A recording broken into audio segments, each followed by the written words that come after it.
안녕하세요. 1학년 통합사회 C 28번째 디딤 영상을 시작하겠습니다. 여기서는 남북 분단의 배경과 통일의 필요성이라는 제목으로 함께 공부하는 시간을 갖도록 할게요. 학습 목표를 보면은 남북 분단의 배경을 인식하고 통일의 필요성을 이해하고 통일을 위한 노력에 대해서 알아보는 시간을 갖도록 하겠습니다. 특히 분단 비용이라든지 통일 비용, 통일 편익, 이런 통일 관련 개념들을 정확히 알아주시기 바랍니다. 먼저 남북 분단의 배경이 무엇일까요? 자, 국제적 배경과 국내적 배경으로 나눌 수 있습니다. 자유진영과 공산진영 간의 대립이 바로 남북 분단의 배경이 된다라고 얘기할 수 있는데, 그런 체제를 뭐라고 할까요? 그렇죠, 바로 냉전 체제라고 하죠. 냉전 체제. 그리고 국내적 배경을 보면은 광복 이후 민족 내부의 응집력이 부족했고, 그리고 통일 정부를 수립하려는 노력들이 실패함에 따라서 남과 북의 대립이 점차 격화되게 됐죠. 그러면서 결국은 6.25 전쟁이 발발하면서 남북 분단이 고착되는 그런 결과를 가져왔다라고 얘기할 수 있습니다. 그래서 여기서 냉전 체제라는 것은 냉전 체제의 산물이 바로 남북 분단의 배경이 된다라고 얘기할 수 있는데, 직접적으로 무력을 사용하지 않고 경제, 외교, 정보 따위를 수단으로 하는 국제적 대립을 얘기하고, 여기서는 특히 제2차 세계대전 이후에 미국을 중심으로 하는 자유진영과 그 다음에 소련을 중심으로 하는 사유주의, 공산진영 간의 대립, 요거를 바로 냉전체제라고 얘기합니다. 이 냉전체제는 1980년대, 60년대, 70년대에 완화되기 시작하다가 80년대 이후에 무너지게 되죠. 자, 이런 냉전체제가 바로 남북 분단의 중요한 국제적 배경이 됐다는 것을 알아두면 되겠습니다. 그 다음에 통일이 필요한 이유는 무엇인가 했는데, 통일이 필요하다, 그렇지 않다라고 생각하는 사람들이 있을 것 같은데, 일단은 통일이 필요한 이유에 대해서 한번 살펴보도록 할게요. 먼저 한반도의 평화 정착과 민족의 동일성을 회복하는데 중요한 역할을 할 수 있다는 거죠. 그래서 남북 간 전쟁의 위협을 없앨 수가 있겠죠. 그래서 소국적 평화를 실현할 수 있다라고 볼 수 있겠네요. 다시 말하면은 전쟁이나 테러나 그런 어떤 직접적 또는 물리적 폭력으로부터 벗어날 수 있는 그런 계기가 바로 통일을 통해서 이루어질 수 있다라고 보는 거죠. 그 다음에 이산 가족의 슬픔을 해소할 수 있고, 북한 주민의 인권을 개선시킬 수 있다. 다시 말하면은 적극적 평화도 실현할 수 있다라고 볼 수 있습니다. 그래서 민족 구성원 간의 동질성이 회복되고, 통일은 민족의 이주라 현상을 극복하고 동질성을 회복하기 위해서 필요하다라고 볼 수 있겠네요. 그래서 이렇게 한반도의 평화 정착과 민족의 동질성을 회복한다는 측면에서 통일이 필요하다라고 볼 수 있습니다. 그 다음에 두 번째로 민족의 경제적 발전과 번영을 위해서도 통일이 필요하다고 보는 측면이 있습니다. 남북 간 대립으로 인해서 굉장히 많은 돈이 들어가고 있죠. 이런 비용들을 없애고 경제 발전과 그 다음에 복지사회 건설을 위해서 이런 돈들이 다 쓰이게 된다면은 굉장히 경제적인 발전과 민족 구성원들의 어떤 번영을 누릴 수가 있겠죠. 그런 의미에서 통일이 필요하다라고 볼 수 있겠습니다. 그 다음에 국토의 일체성이 회복된다. 지금은 우리 한국 같은 경우에는 섬이라고 볼 수 있죠. 삼면이 바다로 돼 있고 북쪽은 북한에 의해서 막혀 있기 때문에 섬이라고 돼 있는데, 이러한 지정학적인 요충지로서의 이점을 활용하지 못하고 있는 거죠. 그래서 통일이 된다면은 이런 지정학적인 그런 위치의 이점을 활용할 수 있기 때문에 동아시아 지역의 번영을 이끌어 나갈 수 있다라는 그러한 장점이 있다는 것, 그런 시각이 있습니다. 그 다음에 세 번째, 뭐에 기여한다 했는데 뭐에 기여할 수 있을까요? 그렇죠? 세계 평화에 기여할 수 있다라고 얘기할 수 있습니다. 왜냐하면은 통일은 한반도와 동아시아를 넘어 세계 평화를 정착하는 데 기여할 수 있기 때문에 어, 그 여러 가지 주변 정세의 어떤 위험성, 이런 것들, 전쟁에 대한 위험성을 이런 남북 통일을 통해서 극복할 수 있다라고 보는 측면이 있는 거죠. 그래서 자, 세계 평화에 기여할 수 있다라는 측면 알아두면 되겠습니다.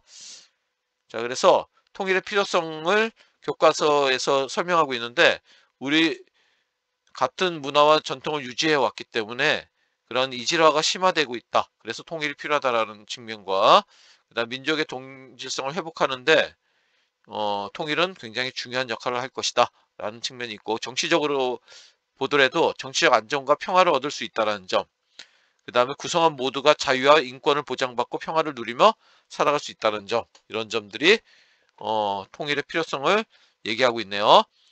그 다음에 통일은 이념과 지역 세대 간의 갈등을 해소할 수 있고, 그다음에 우리의 문화 유산을 더욱 풍요롭게 할 수 있다는 점에서 필요하다라고 볼 수도 있습니다. 그다음에 경제적 측면에서는 남한의 자본과 기술, 그다음에 북한의 자원과 노동력이 결합되고 그러면은 경제가 더욱 성장할 수 있는 토대가 되고, 군비 경쟁에 낭비되는 자원을 없앨 수 있어서 이런 예산을 주민의 삶의 질을 향상시키는 데 사용할 수 있다면은 더 많은 주민들의 복지라든지 번영을 위해서 사용될 수 있다는 거죠. 그래서 이런 점에서 통일이 필요하다라고 설명하고 있습니다. 자, 그 다음에 좀 더 알아보기. 여기서 통일 관련 비용이 있는데, 자, 요거 잘 정리해 주시기 바랍니다.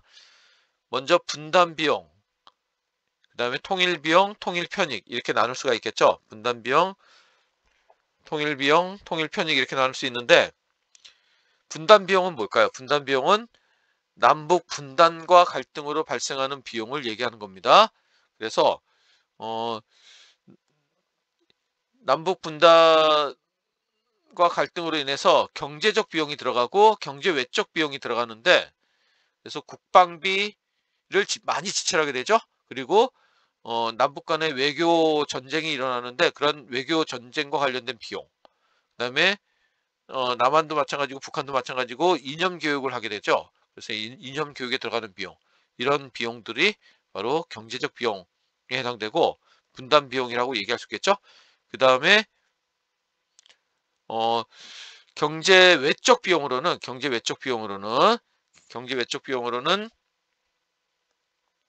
전쟁 가능성에 대한 공포, 그 다음에 이산 가족의 고통, 이념적 갈등과 대립이 일어나고 국토 이용을 우리가 제한받고 있죠. 자, 이런 것들은 다 분담 비용이라고 얘기할 수 있겠네요. 그리고 분단 기간 중 지속적으로 발생하고 통일과 동시에 이러한 분담 비용은 소멸된다는 그런 특징이 있습니다. 분담 비용.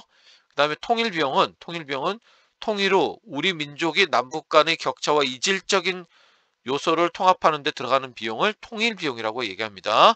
그래서 화폐 통합 비용이라든지 행정제도를 통합하는 비용이라든지 그다음에 사회 기반 시설을 구축하는 데 들어가는 비용이라든지, 북한이 철도라든지 도로 같은 상황이 굉장히 열악하죠. 그런 것들을 닦아준다든지 이런 비용들이 바로 통일 비용이라고 얘기할 수 있겠습니다. 이 통일 비용은 통일 후 일정 기간 동안 한시적으로 발생하고 그리고 투자 비용의 성격을 띠고 있다는 점, 이 점을 같이 알아두면 좋겠네요. 그 다음에 통일 편익은 남북 통일로 얻어질 수 있는 경제적, 비경제적 이익을 얘기하는 겁니다. 그래서 내수 시장이 확대된다든지, 전쟁 위험이 해소된다든지, 그 다음에 인구가 많아지죠. 그러니까 규모 경제가 실현된다든지, 이런 점은 통일의 편익이라고 얘기할 수 있겠습니다. 그래서 분담 비용, 이 통일 비용보다 분담 비용이나 그 다음에 통일 편익, 들어가는 분담 비용과 그 다음에 통일 편익, 통일로 얻어지는 이익이 통일로 인해서 발생하는 비용보다 크면은 통일에 대한 어떤 요구가 더 커질 수 있겠죠. 그렇죠? 반대로 통일로 들어가는 그러한 비용이 우리가 지금 현재 들어가는 분담 비용이라든지 통일로 인해서 얻어지는 이익보다 크다면은 통일을 하고자 하는 그런 요구가 적어질 수 있겠죠. 자, 이런 점들 한번 같이 생각해 볼 수 있겠습니다. 그래서 여기 통일은 우리에게 일정한 부담으로 작용하는 것이 사실이지만은 자, 이렇게 이익도 준다는 거 알아두면 되겠고, 통일로 분담 비용은 즉각 소멸하게 되고, 초기 일정 기간 통일 비용이 발생한다라고 얘기했습니다. 그렇지만은 이러한 통일 비용은 그냥 단순히 소모되는 그런 비용이 아니라 투자 비용의 성격을 띠고 있고, 통일 편익은 통일 비용보다 훨씬 클 것이다. 만약에 크다라고 생각하면은 통일에 대한 요구가 더 증가할 수 있겠죠. 자, 작다고 생각하면은 그 반대인 경우라고 얘기할 수 있겠습니다. 통일을 위한 노력 이렇게 했는데, 남북 간의 평화적 교류와 협력을 지속해서 추진해야 되고, 서로 간의 이해를 증진해서 군사적 긴장 상태를 완화하고 상호 신뢰를 회복하는 정도의 단계까지 가면은 서로에게 전쟁의 위험을 줄일 수 있다는 점뿐만 아니라 경제적으로도 굉장히 이익이 될 수도 있다라는 생각을 우리가 할 수 있겠습니다. 그래서 통일의 우호적인 국제 환경을 조성하기 위해서 노력하는 게 중요하고, 그래서 외교적인 노력이 무엇보다도 중요하다. 이렇게 얘기할 수 있겠습니다. 그래서 동아시아 국가 간 긴장 상태를 해소하고 한반도 통일의 이점을 주변국들에게 설득해서 이런 통일을 할 수 있는 그런 기반을 마련하는 것, 그것이 굉장히 중요하다고 얘기할 수 있겠습니다.